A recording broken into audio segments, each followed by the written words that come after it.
नमस्कार दोस्तों। भारत एक ऐसा देश जहां हर पत्थर में भगवान और हर रस्म में एक गहरा रहस्य छिपा है। हम सभी ने बचपन से देखा है, सावन का महीना हो या महाशिवरात्रि, शिवलिंग पर लोटा भरकर दूध, पानी और बेलपत्र चढ़ाया जाता है। लेकिन अक्सर आधुनिक दुनिया में एक सवाल उठता है, क्या ये दूध की बर्बादी नहीं है? क्या उस दूध को किसी गरीब को नहीं दिया जा सकता? ये सवाल तार्किक लगता है, लेकिन जरा सोचिए, क्या हमारे पूर्वज जिन्होंने शून्य की खोज की, जिन्होंने ग्रहों की सटीक गणना हजारों साल पहले कर ली थी, क्या वो इतने नासमझ थे कि बिना किसी वजह के सदियों से पत्थर पर दूध बहा रहे थे?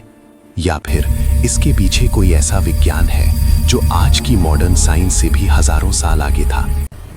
क्या आप जानते हैं कि भारत के न्यूक्लियर रिएक्टर्स का डिजाइन और शिवलिंग का आकार एक जैसा क्यों है? क्या शिवलिंग सिर्फ एक पत्थर है या वो प्राचीन भारत का एक रेडियो एक्टिव एनर्जी सोर्स है जिसे ठंडा रखने के लिए हम सदियों से अभिषेक कर रहे हैं? आज की इस वीडियो में हम पर्दा उठाएंगे उस रेडियो एक्टिविटी थियरी से जो शिव के रहस्य को पूरी तरह बदल कर रख देगी। बने रहिए अंत तक, क्योंकि आज विज्ञान और विश्वास का सबसे बड़ा सबूत आपके सामने आने वाला है। सबसे पहले बात करते हैं आकार यानी स्ट्रक्चर की। अगर आप विज्ञान के छात्र रहे हैं तो आपने न्यूक्लियर रिएक्टर को जरूर देखा होगा। उसका आकार बेलनाकार यानी सिलिंड्रिकल होता है और नीचे एक बड़ा आधार यानी बेस होता है। अब जरा शिवलिंग को देखिए, एक बेलनाकार स्तंभ और नीचे एक गोलाकार आधार जिससे पानी बाहर निकलने का रास्ता बना होता है। ये समानता महज एक इत्तेफाक नहीं हो सकती। रेडियो एक्टिविटी थियरी ये मानती है कि प्राचीन काल में शिवलिंग महज पूजा का प्रतीक नहीं, बल्कि एक एनर्जी डिवाइस या पावर सोर्स था। प्राचीन ऋषियों ने ये समझ लिया था कि कुछ खास तरह के पत्थरों में अपार ऊर्जा यानी कॉस्मिक एनर्जी या रेडिएशन होती है। आधुनिक विज्ञान भी मानता है कि ग्रेनाइट जैसे पत्थरों में प्राकृतिक रूप से रेडिएशन सोखने और छोड़ने की क्षमता होती है, और आप पाएंगे कि अधिकांश प्राचीन शिवलिंग काले ग्रेनाइट पत्थर से ही बने होते हैं। अब आते हैं सबसे बड़े सवाल पर, दूध और पानी ही क्यों? न्यूक्लियर फिजिक्स का एक सिंपल नियम है, जब भी किसी स्रोत से लगातार ऊर्जा या रेडिएशन निकलता है तो वहां भयानक गर्मी यानी हीट पैदा होती है। अगर उस गर्मी को कंट्रोल ना किया जाए तो वो ब्लास्ट हो सकता है या आसपास के वातावरण को नुकसान पहुंचा सकता है।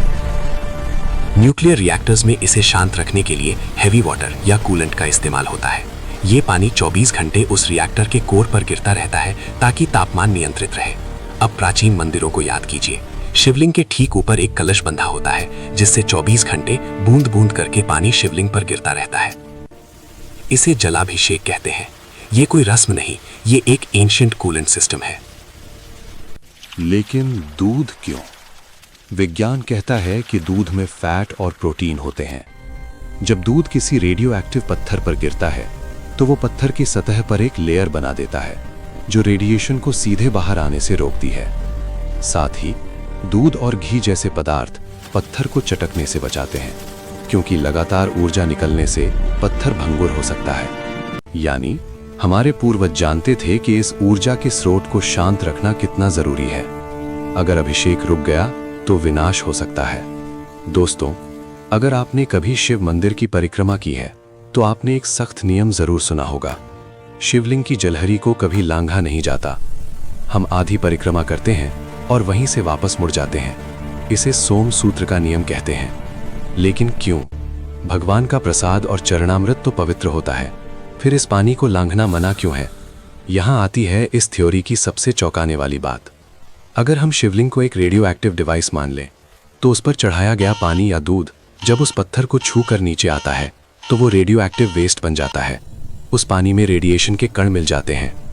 मॉडर्न न्यूक्लियर साइंस में रिएक्टर से निकले पानी को कभी भी सामान्य नदी या इंसान के संपर्क में नहीं लाया जाता। प्राचीन ऋषियों ने हमें ये नहीं कहा कि इसमें रेडिएशन है, क्योंकि तब शायद आम आदमी नहीं समझता। उन्होंने इसे धर्म से जोड़ दिया कि इसे लांघना पाप है। ये सोम सूत्र का निषेध दरअसल इंसानों को रेडियो एक्टिव पानी के संपर्क में आने से बचाने का एक प्राचीन सेफ्टी प्रोटोकॉल था। क्या ये सब महज संयोग हो सकता है? अब आप पूछेंगे, क्या इसका कोई प्राचीन सबूत है? शिव पुराण में एक अग्निस्तंभ का वर्णन है जिसका ना आदि था ना अंत। वो भयानक गर्मी और प्रकाश छोड़ रहा था। क्या ये अग्निस्तंभ किसी तरह के परमाणु विस्फोट या हाई एनर्जी रेडिएशन का वर्णन था? और फिर आता है बेलपत्र। शिव को बेलपत्र क्यों चढ़ाया जाता है? विज्ञान के अनुसार बेलपत्र में वातावरण की अशुद्धियों और यहाँ तक कि कुछ हद तक रेडिएशन या गर्मी को सोखने की क्षमता होती है। जब हम शिवलिंग पर बेलपत्र चढ़ाते हैं तो हम उस पत्थर की उत्तेजित ऊर्जा को शांत कर रहे होते हैं। हल्दी का प्रयोग शिवलिंग पर वर्जित है। क्यों? क्योंकि हल्दी के रासायनिक गुण उस विशेष पत्थर के साथ गलत प्रतिक्रिया कर सकते हैं। यह सब एक बहुत ही गहरी केमिस्ट्री की ओर इशारा करता है। इतिहास गवाह है कि जब भी किसी शिवलिंग की पूजा या अभिषेक बंद हुआ, वहां आसपास का वातावरण वीरान हो गया। मंदिर का गर्भगृह हमेशा गुंबद के नीचे और दीवारों से घिरा होता है, जैसे किसी रेडिएशन को कंटेन करने के लिए बनाया गया चेंबर। आप मंदिर में जाते हैं तो आपको शांति मिलती है, क्योंकि वो नियंत्रित ऊर्जा आपके दिमाग की तरंगों को प्रभावित करती है, लेकिन अगर वो अनियंत्रित हो जाए तो विनाशकारी हो सकती है। इसीलिए अभिषेक की प्रक्रिया को कभी न रुकने वाला नियम बनाया गया। तो दोस्तों, दूध चढ़ाना अंधविश्वास नहीं, बल्कि एक प्राचीन वैज्ञानिक प्रक्रिया है। शिव ही शव है और शिव ही शक्ति है। विज्ञान अभी वहां पहुंच रहा है जहां हमारे पूर्वज सदियों पहले पहुंच चुके थे। E = mc² का सत्य शायद यही है। आपको क्या लगता है?